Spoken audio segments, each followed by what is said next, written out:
各位同修，末學係陳雲。以前啲老人話好人有好報啊，好人就長命。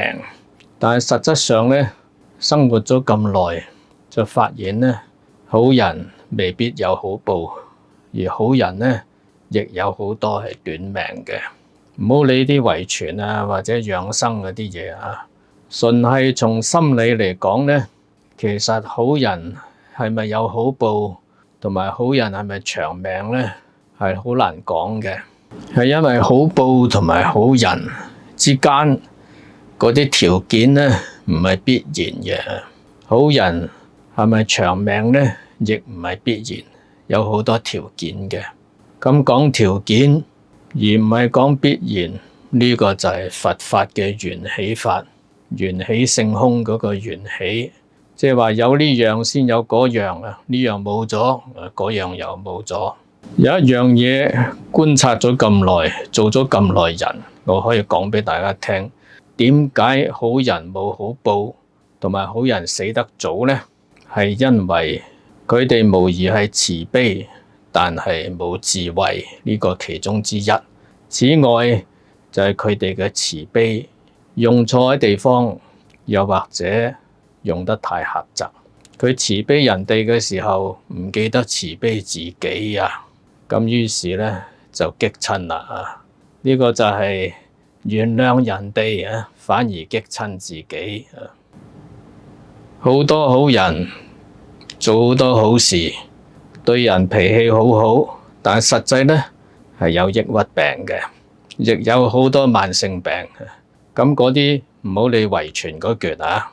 或者生活風格、生活方式嗰橛，從心理嚟講呢係激親嘅，亦即係話佢哋面對啲唔好嘅事情，面對一啲唔好嘅人，唔可以即時發脾氣，返去喺心入邊充滿怨念，日積月累呢，到年紀大嗰陣嗱真係老馬有火嘅時期先發脾氣。但係嗰個人已經唔見咗，跟住就會激親啦。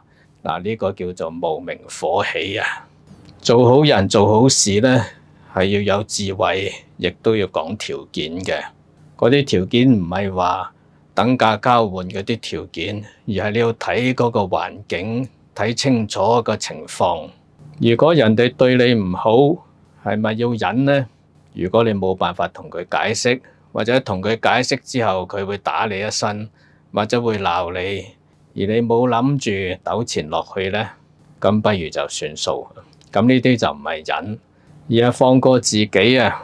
費事喺嗰個場合嗰度傷咗自己，亦都係傷咗佢。亦即係話呢，喺嗰一刻嘅説教或者係報復係冇意義呢，就只能夠擱置，擱置得耐，咪唔記得咗咯，咪放下咗咯。呢種係比較有明智嘅佛法修養嚟，就唔係是非不分啊，凡事喺度忍啊，因為咁樣呢係激壞自己，亦都令對方呢學唔到嘢，繼續作惡嘅。喺一啲爭執入邊啊，分辨到是非，知道責任，錯嘅係在對方呢，自己係冇責任嘅，咁呢係唔會激親嘅。如果責任喺自己嗰度啊，當時睇唔清楚，誤會咗人哋，咁呢個呢係要日後要道歉嘅。揾唔到，咁就係要懺悔啊！呢個就係責任喺自己嗰度。如果凡事都走去體諒人哋啊，理解人哋個難處，而忘記咗個是非，亦都忘記咗自己嘅處境，忘記咗客觀嘅事實呢，唔理會個因果關係呢，呢啲就叫糊塗。喺法文嗰度呢，有一句經典名言，就叫做全然理解，就係全然嘅原諒。法文嘅原文呢，就係 tout comprendre c'est tout pardonner。人哋嘅事情好透徹咁走去理解，甚至去到過分咁理解人哋，亦即係全部原諒人哋啦。個責任唔喺人哋嗰度。呢句説話呢，就並唔係法文嘅原文嚟，只不過喺俄國嘅大文豪托爾斯泰佢寫《戰爭與和平》嘅時候，喺係改編咗咧就變成係全然理解，即係全然嘅原諒。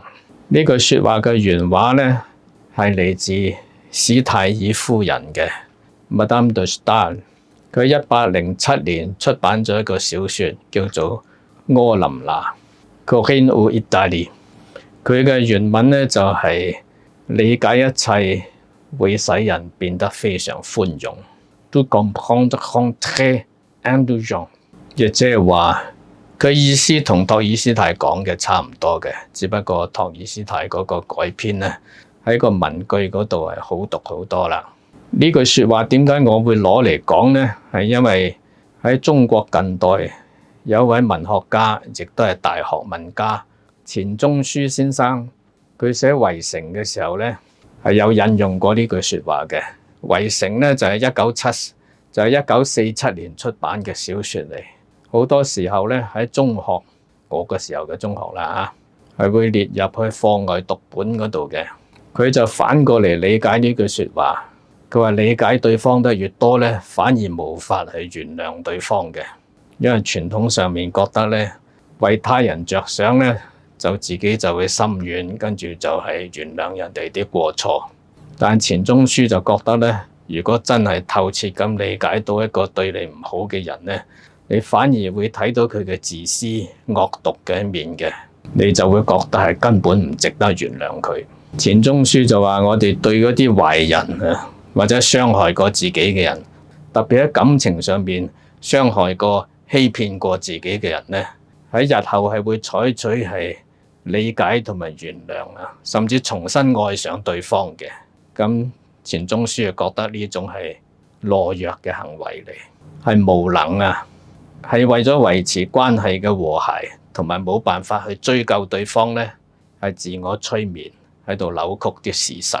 錢鍾書先生嘅睇法呢，其實係有啲係嚟自尼采嘅，德國嘅大思想家尼采 Friedrich Nietzsche。佢寫咗本書叫做《道德譜系學》，英文就係 On the Genealogy of Morals。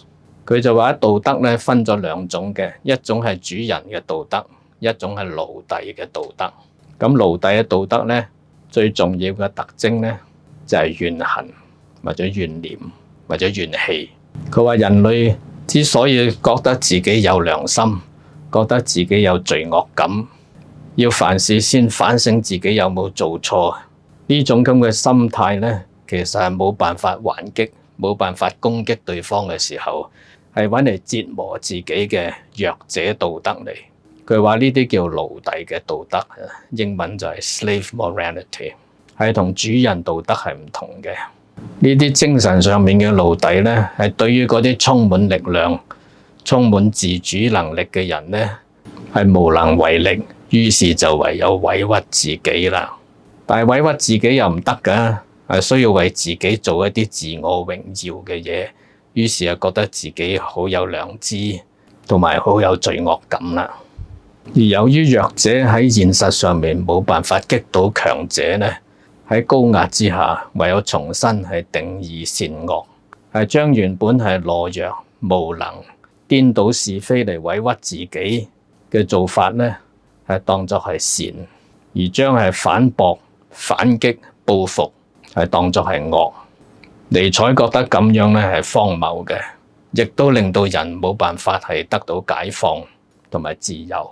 亦都令到人冇辦法得到解放同埋自由。我哋學佛又好，學道又好，學儒家又好，最重要嘅基礎呢都係明智，分辨是非。